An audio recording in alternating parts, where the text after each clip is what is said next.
Why? You know what I'm doing to just now?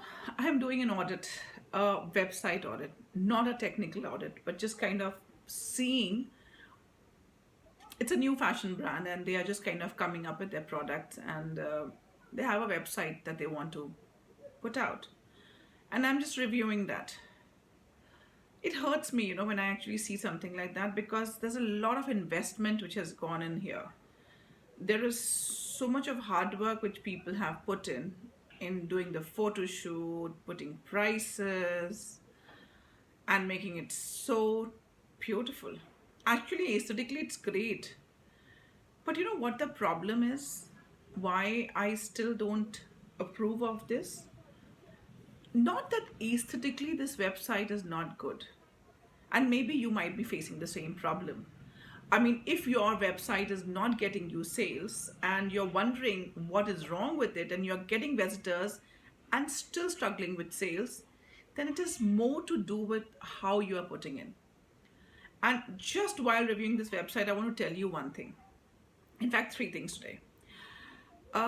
There's far too much of product on the website for a new brand.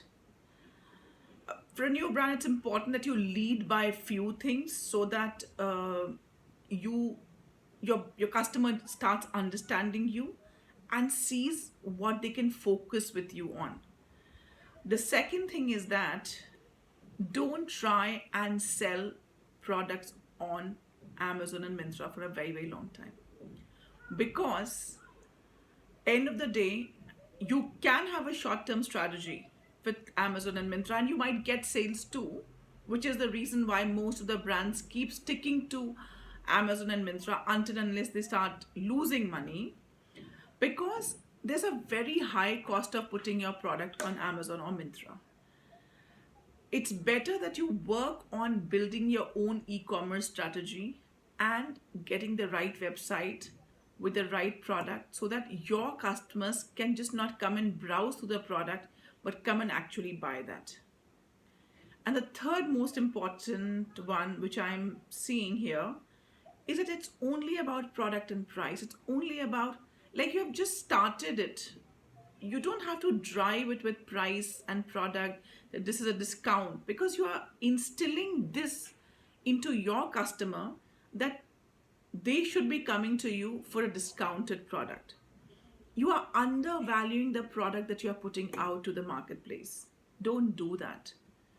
It's not going to really help you build a brand that you're looking for.